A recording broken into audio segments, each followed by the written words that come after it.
I stood outside Bella Vita, the fanciest restaurant in Boston, and my sister looked me in the eye and said the words that broke something inside me. Do and sit with us. You'll ruin the evening. This was our mother's 60th birthday dinner, and Amanda was more worried about how my veteran's limp and Walmart clothes would look to her country club friends than about me being there. But the restaurant manager overheard her. And what he did next didn't just expose my sister, it revealed a secret she'd been hiding for 2 years. My name is Daniel Torres. I'm 26 years old, and 4 years ago I left for the army right out of high school. I served 2 tours in Afghanistan, came back with a Purple Heart, a limp from shrapnel in my left leg, and PTSD that makes crowded places feel like combat zones. My sister Amanda used to be my best friend, but the brother who came home wasn't the one who left. I had scars, nightmares, and a mechanic's salary instead of the college degree she thought I should have gotten. To her, I became a liability, an embarrassment. Someone she introduced as her brother only when she absolutely had to. The problem started small when I first got back. Daniel's adjusting, Amanda would tell her friends when they asked about me. Her tone made adjusting sound like a character flaw. 6 months after I returned, she got engaged to Dr. Marcus Whitman, a plastic surgeon who wore shoes that cost more than my monthly rent. At their engagement party at some country club, I showed up in my only suit, the one that didn't quite fit anymore because I'd lost weight overseas. Amanda pulled me aside within 5 minutes. Could you not mention the military stuff tonight?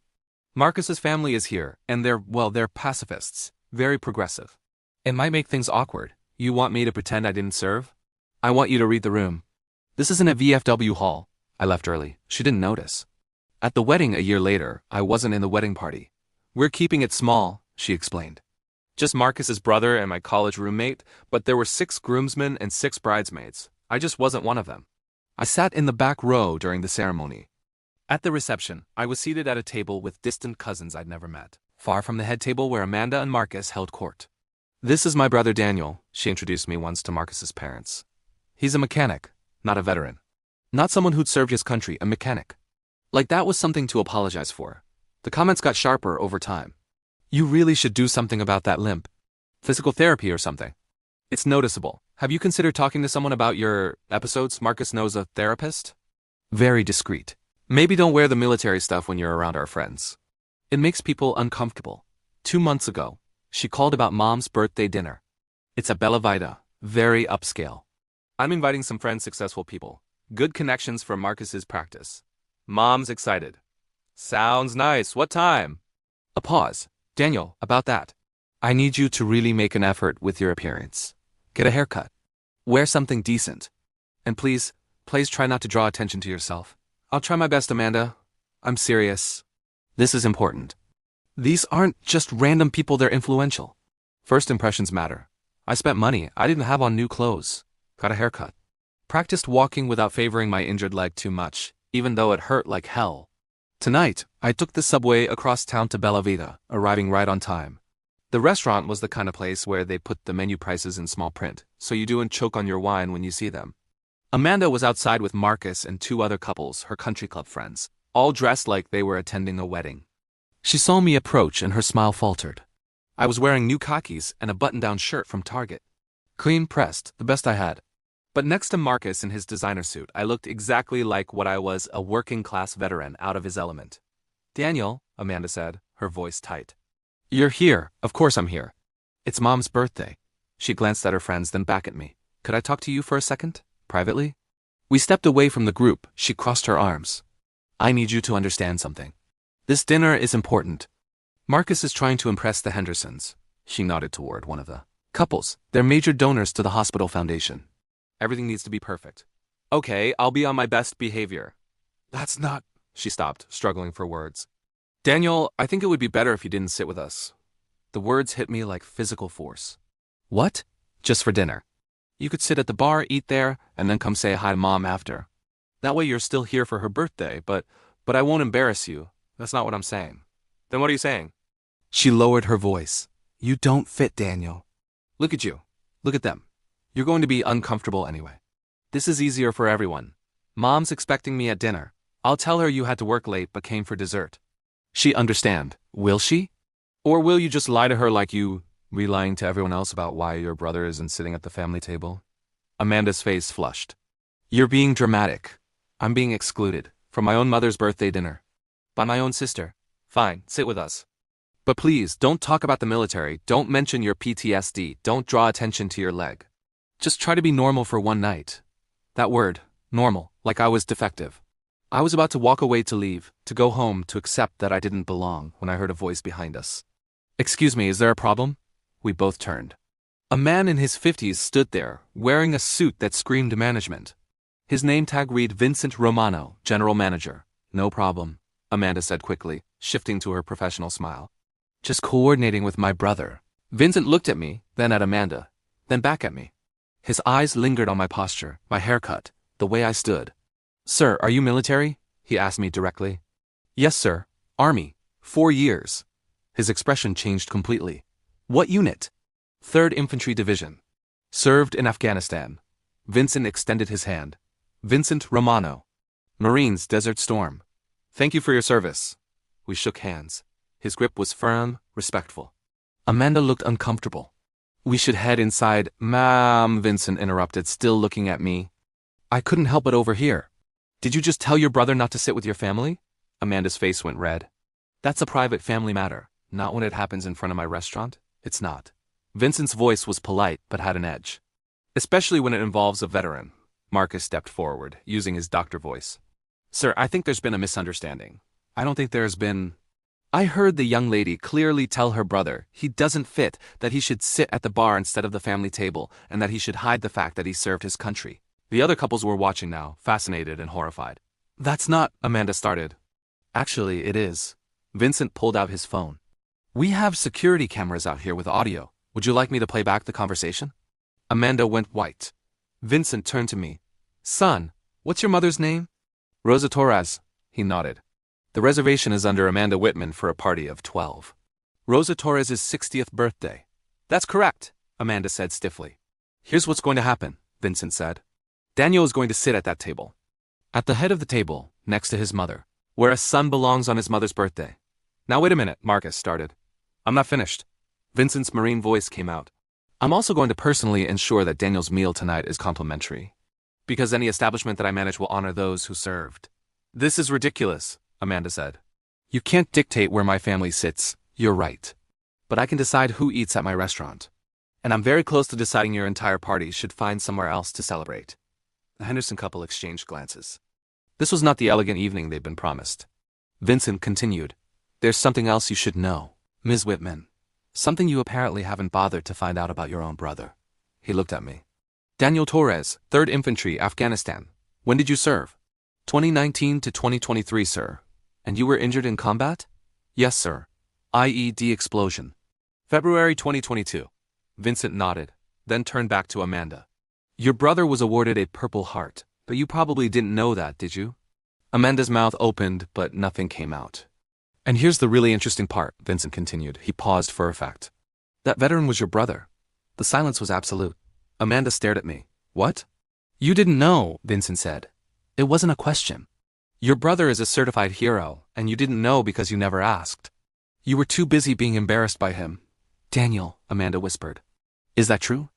I never told her, never told any of them. It happened on a Tuesday afternoon. I was driving home from work, saw the accident, pulled over.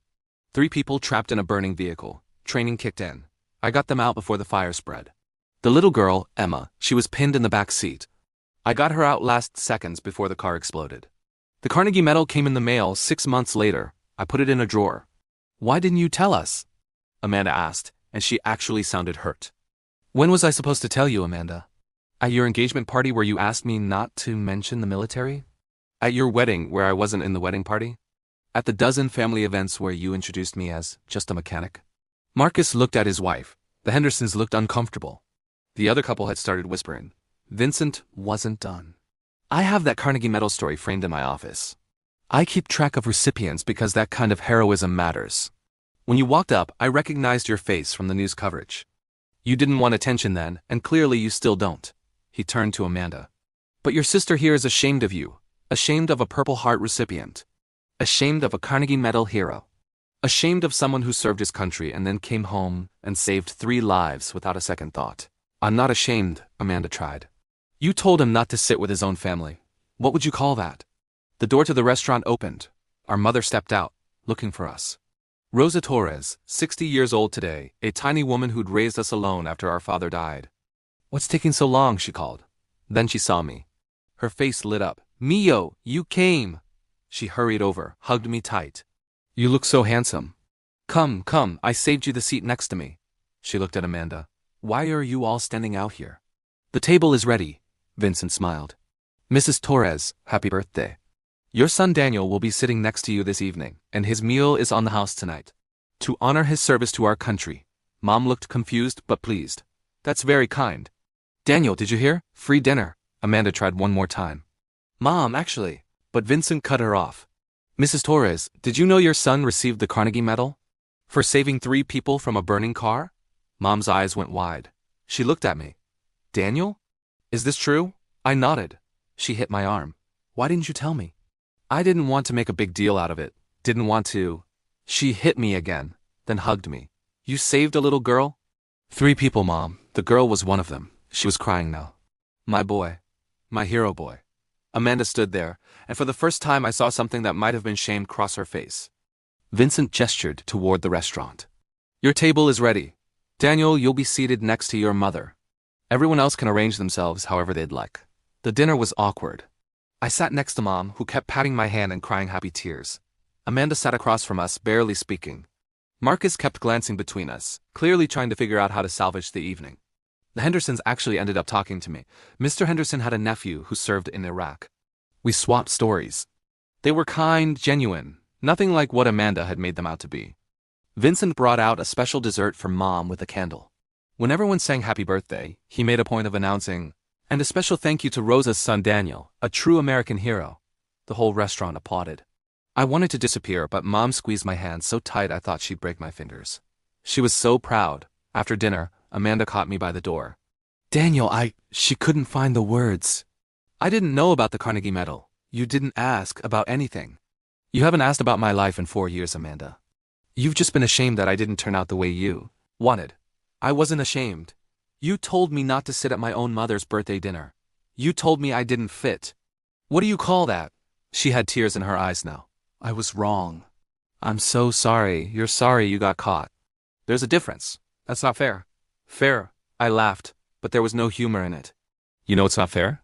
Serving your country, coming home broken, and having your own sister treat you like you're defective.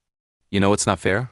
Pulling a 6-year-old out of a burning car and never mentioning it because you know your family wouldn't care anyway. We would have cared. No, Amanda. You would have found a way to make it about you. About how it reflected on you. About how you could use it or hide it depending on what served you better. Marcus approached. Daniel, I owe you an apology too. I've been complicit in this. I should have said something. I looked at both of them. I don't need your apologies. I just need you to leave me alone. I came tonight for Mom, not for you. Vincent appeared with a business card. Daniel, I meant what I said. If you ever need anything, a job, a reference, someone who gets it, you call me. Marines take care of Army, even if we give you guys shit about it. I smiled. First real smile all night. Thank you, sir. And hey, he added quietly. Those people in that car? The little girl, Emma? Her parents sent me a letter last year, asking if I knew how to reach you. They've been trying to thank you. I have their contact information if you want it. My throat tightened. Yeah, I'd like that. I left Bella Vita that night with my mother's arm linked through mine. She talked the whole subway ride home about how proud she was, how she was going to tell everyone about the medal, about the rescue. Amanda texted 3 times that night. I didn't respond. My name is Daniel Torres. I'm 26 years old. At a restaurant, my sister told me not to sit with the family because I was an embarrassment. But the manager stepped in. And in stepping in, he didn't just give me my dignity back, he exposed the truth my sister had been hiding. That she was ashamed of a decorated veteran. That she valued status over service. That she'd rather pretend her brother didn't exist than acknowledge what I'd been through and what I'd done. Vincent Romano, a Marine I'd never met before, showed me more respect in 10 minutes than my own sister had shown me in 4 years. Family isn't always about blood. Sometimes it's about recognizing worth that others refuse to see. I still have that Purple Heart in a drawer. The Carnegie Medal too. Not because I'm ashamed of them, but because I never did it for recognition. I did it because it was right. And no restaurant in the world is too fancy for someone who understands that.